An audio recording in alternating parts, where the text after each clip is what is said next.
I love how every friendship has its own little space. In some friendships, there's space that's enough to share Netflix passwords, but not enough room to share your feelings. In some, there's space that you clear up when you know they're visiting, and there's this smaller space with those you're comfortable telling that you cleaned the space for. In some, there's space which is filled by jokes, the clink of the glasses, and loud laughter, but for some reason that space is big enough to only accommodate a group and not a solitary effort. No matter what size, phase, or kind of space you have in a friendship, with time you realize that you need to visit all kinds of spaces in life to know what home means to you. Some places you like and keep visiting, like places where you feel more like yourself. Some places you only tell stories about, like a memorable trip you once did and maybe wouldn't ever again. And some spaces you often stay away from and yet feel a quaint familiarity in whenever you go back for a short stay. I hope you find spaces you feel like being and space you feel like you belong. Hi guys, my name is Nobukumalo. If it's your first time here, welcome, and I hope you stay. And if you're coming back, welcome back to my channel, and thank you so much for your continued support. Please take a moment to subscribe to my channel if you're not yet subscribed already, and as you watch the videos, please just take a second or two to watch the ads that are in the video so that you can show some love and support to my craft. Okay, this is so cute. I got this is a sidebar completely. I got this cup from my sister for my birthday last year, and I think it's so cute. I don't know if you guys can see the message there. It says, sometimes you forget that you're awesome, so this is your reminder. Just so fitting for me to be using this mug today because, as you can see from the title of the video, I am talking about friendship, like a friendship audit. And whether maybe we're carrying a lot of dead weight in our relationships with friends, you know. So you know how it is when the year starts, a lot of people start like cutting off people for A, B, C, D. I've never really been a cut people off person. I think one reason being that I think I'm genuinely very cautious about friendships. So like it takes me a while to get to a point where I view someone as a friend. So I can view you as like an acquaintance and we're chill and we're cool like that. But the term friend for me is such an endearing term, and one that comes with a lot of responsibility, and one that I believe must be proven over time before being granted, so to speak. So because of that, there's a very few times where I ever have to cut off a friend, because most of the time, by the time the person becomes my friend, I've sort of like vetted myself in terms of whether I can be friends with that person and whether they can also be a good friend to me. So I've never been a cut off people type of person, but interestingly, my husband and I were speaking on Friday about friendship. I don't even know how we ended up there, and then we were speaking about friendship, and then coincidentally also on Saturday at church, the presenter who was there had us do this audit of sorts. So she said, draw a circle and then put yourself as a dot in the middle of the circle. And then she said, on the side, just list all the people that you're friends with, right? Or let's say friends and family, but today we're talking about friends, so let's just keep it to friends. So she said, list all the people that you consider friends. And then after that, she said, draw a small circle around that dot that you put in the middle. And then she said, write down like the people that you would call on, who you trust with your life in that friendship circle, that you trust with your secrets, that you know will go to the ends of the world for you. And like we wrote down, you know. And then she says, then the other people that you've not written down that side, sort of like figure out where you place them in your life. Like, what are the boundaries there? Are they people, did you not place them in that inner circle because maybe you feel like they can't really be trusted because I've told them something before and it went out, or they just never show up for me when I'm in need, but I'm always showing up for them. And they say, so look at that sort of like outer circle and then do another audit, because obviously, rightfully so, not everyone is going to be as close as the other person. There are always varying levels of friendship. Sometimes it's influenced by maybe distance or change, but in that non-inner circle, kind of figure out why you are so reluctant to include them in your inner circle, and maybe you might find that you're carrying dead weight. But anyway, I digress. So, have you ever experienced this thing where there's this person that you've been friends with for a very long time? Let's say you started off as friends, I don't know, say in high school. It was like seamless, it was spontaneous, you guys got along very well, effortlessly, and then it's many years later and you guys are planning to meet up like for a catch up, right?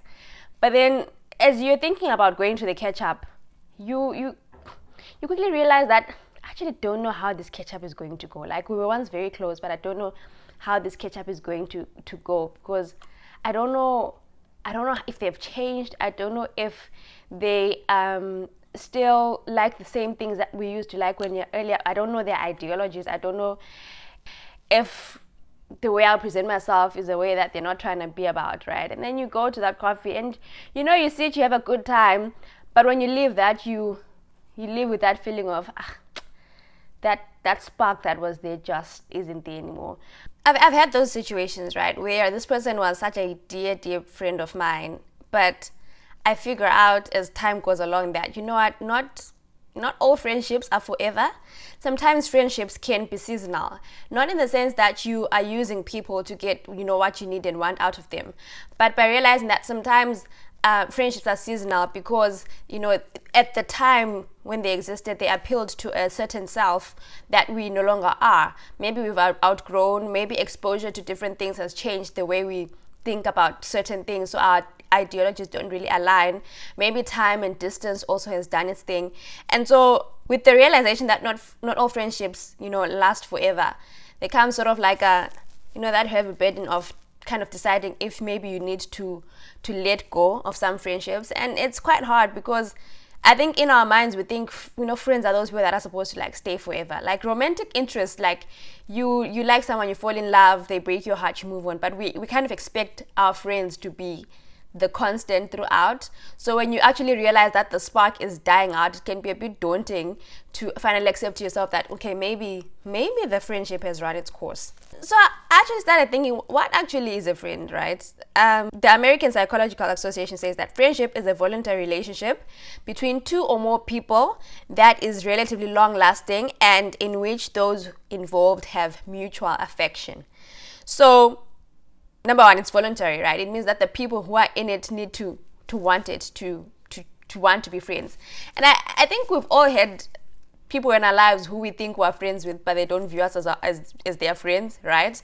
For whatever reason, we have a warped sense of our importance in their lives, and we quickly realize that, actually, this person who I would have put in my inner circle, I don't even make the top 20 of their circle, right? And so you then wonder if that voluntary aspect is there. Are they, because they don't see you as a friend, are you maybe forcing yourself on them? Are they maybe not coming to the table willingly, but they're entertaining you because maybe they're a good person, they don't want to let you down, but really to them it's not that deep, And the other thing about friendship is that even when you've defined it, it looks different for different people. And I think sometimes a lot of the contention that comes up in friendships is because of how differently two people can view a friendship. You can be the best of friends but view friendship differently. I'll give you an example. So there are some who believe that I need to speak to my best friend every single day without fail, text or call without fail. That is to them the definition of someone who they consider a close or a best friend. But for some people, they're like, I am your best friend in the sense that if you ever need me, I will come running. Like, it doesn't matter if it's 2 a.m. If you need me, I'll be there. I might not check up on you every single day, but I am certainly going to always be there. You can count on me, right? So already those are two different people. And then there are some type of people who believe that they should be involved or should be told about every single thing that's going on in their friend's life, right? They expect to know from the moment the guy says, hi, how are you doing, to the time when it ends up in a relationship. But you might find that the other person in the friendship is the person who's like, listen, I generally keep things to myself until they're serious, right? So maybe I will not say anything from the first high and the first date and second date, but when I think it's serious and it's something worth my consideration, I will bring in my best friend, So already there's that discrepancy, because by the time you're bringing in this friend into this relationship 2 or 3 days later, the friend who thinks I should have known from the moment he said hi is kind of feeling like, oh, okay, so why wasn't I, put in the picture from word go? So a lot of the time, the tension that arises, I think, in friendship is about how we view friendship differently. And I've experienced this. Like, I like to think that I go all out for my friends. Like, I am there. Like, call me when you need me. I will show up as best as I can. No questions asked. But I've been in some friendships where I feel like this person might not necessarily extend the same helping hand that I need. Or sometimes maybe I know I can count on them, but I'm the type of person who's like, bro, it looks like if I don't text to check how you're doing, then like we will just never talk. And I've had a conversation with a friend of mine who was like, yo, bro, don't become a stranger. Like, nowadays, like if I don't text, like, really, we might just never talk. And they're like, no, like it's not like that. Like, I mean, I do like your pictures or your stories on Instagram, so I know you're doing well, I know you're fine. So for me, if maybe you go silent, maybe on your socials, I might like wonder and worry if you're okay, then maybe I'll reach out. But otherwise, for me, me liking your photos, whatever, is acknowledging that I see you, you're here, and you look good and you look fine. So, all is well. So you need to reevaluate, right, whether those are the types of, whether you can tolerate, in quotes, that kind of level of showing up, or maybe you just feel like you deserve more from what your friends are willing to give you. I think the other thing also that causes tension is that usually at the point of becoming friends, right, people are friends because maybe they liked the same thing or similar things, or they had a similar sense of humor, or there's just something that was common between them. But sometimes it can happen that because people are growing in different directions, interests change, and suddenly you guys are not as alike as you often thought that you were supposed to be. And while other people embrace that, that change and the fact that there's like a different dynamic to the friendship, for some people it becomes an issue that it looks like we're not aligned anymore. I don't get how we can still be friends if like you don't want to go to the movies and watch the movies that we used to watch before, where someone else can say, oh, I see you don't like movies anymore, but you like painting, how about I try painting? So it's also about realizing that people grow in friendships. The friends that you had in high school, the version of the person that you met in high school is not the version that they are now, and accepting that with that comes that you might lose some things that were very important and fundamental to you, and suddenly you feel like the friendship is lacking because those are the things that brought you together in the first place. But I think it's just embracing the fact that people are going to change, and again, it's asking yourself if you want to come along for the journey, if you want to come along for the ride of friendship. I've also had friends in my life where, in all honesty, I got into those friendships for the wrong reasons, right? There are some times where you get into a friendship, not necessarily because you really like the person, but because of their social currency or capital, right? This person is famous, this person knows people, this person can get you into places, and so we bring ourselves close to them so that we have access to the things that they have. Sometimes not even access to the thing that they have, but so that we maybe, hopefully, people will view us differently, people will respect us more, people will think we're cool, people will invite us to things because, I mean, if you hang with so and so, then you must really be amazing, right? And because the friendship is for the wrong reason, or it wasn't like organic like that, sometimes we end up overextending ourselves, trying to prove that we're worthy of their friendship, or trying to prove that we belong there. And as we overextend ourselves, we are wondering why they don't seem to be matching our level of energy. But for them, it was never really that deep, right? Because you got into this with your agenda.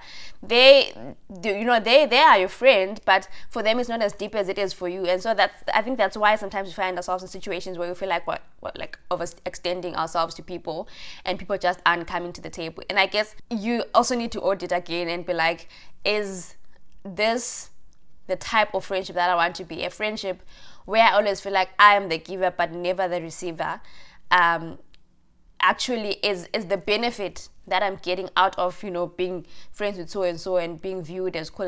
Is it worth the emotional pain and burden that it brings on me, knowing that this friendship is somewhat one-sided? And then there's, even at our big ages, like a lot of us, we are people pleasers, right? I think it's a human condition. We want to be liked, we want to be adored, we want to be the person that everyone says is the most amazing person that they've met. And because of that, we stay in situations longer than we're supposed to stay, because we don't want to disturb the status quo. We don't want to ruffle any feathers, right? We want to always be that person who keeps friends, but sometimes at what cost? So I've spoken about all the negative aspects of friendships, but I did say at the beginning of the year that I feel like 2023 is the year that God blessed me with the most amazing friends. And in this whole mixed masala of friendships, where I'm like, I'm friends with this person for the wrong person, I feel like it's one-sided, I'm the giver, they are just the receiver, I feel like we've grown apart. I have actually a very good circle of friends that God blessed me with, and I feel like I've seen the love of God for me through the people that he gave me last year. It's like God knew exactly who I needed last year. He knew I was going to go through a phase where I could not have done it alone, and then he made sure that there were going to be people at that time. I say this because a year or two before last, if I had gone through some of the things that I've gone through in the past couple of months, I literally would have just been me and my husband. And as much as I love and adore him, it might have also been heavy for him to be the only person who's there for me. But it feels like by the time these things happened, God had prepared people for me.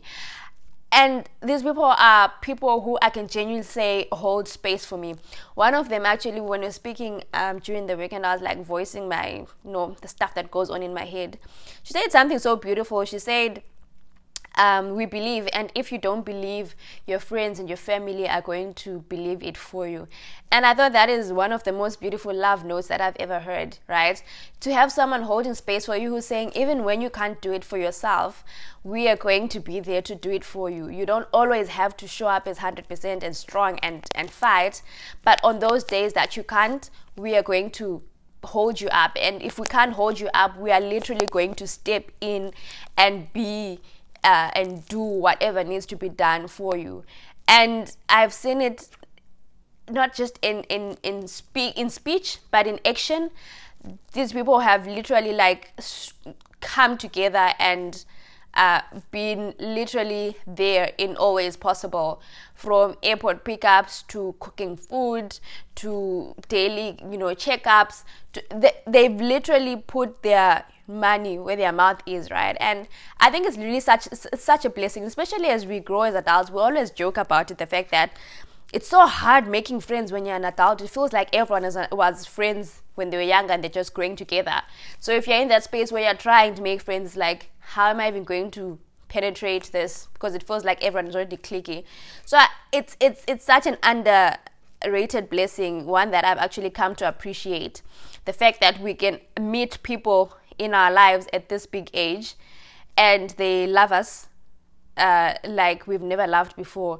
There's this quote that I've seen that isn't it interesting that you actually haven't met some of the people who are going to love you like you've never been loved before. And so for me, in terms of friendship, it's been amazing that the past year I met people who have loved me more than I thought I could have ever been loved by friends at the age of 28. I'm hoping that this is a rainbow for someone who feels like friendships are just complicated, or friendships always die, or it's near impossible to make friends. You just say, the Lord knows our needs, and the Lord, as a good father, will always provide the people that we need in our lives. And I think an important aspect of friendship also is that be the friend that you want to have, right? If you want a friend who shows up for you, if you want friends that are always there, who you can count on, make sure you're that type of person to them, because it makes it easy for them to reciprocate the thing. But I think bigger than anything, just believe that friendships can be beautiful. But at the same time, take time to take stock of the friendships that you're in and whether they're still serving you, and whether they make you feel good about yourself, whether they contribute positively to your lives or negatively. And just do an audit and a stock take of, and a deep self-introspection in terms of whether you maybe are carrying some dead weight that you need to let go of, with no animosity, with no bad vibes, but sometimes we fill up the space that could be used by others, by some people, and we fill it up with people who aren't really adding value but are holding up space. Yeah, these are just my thoughts, my very random thoughts. It's a Sunday, I'm sitting on the floor in front of the camera, just like spewing what I'm thinking. But these are the thoughts that I have on friendship. They will probably change as I grow, or maybe they'll be more solidified, I don't know. But this is my Sunday offering to you. I hope you enjoyed this video, and if you want to have a chat about friendship in the comment section, please feel free. I'm always available to chat. I hope you liked it. Please like, please share, please go and think about your friendships, and yeah, I will see you guys again next time. Goodbye.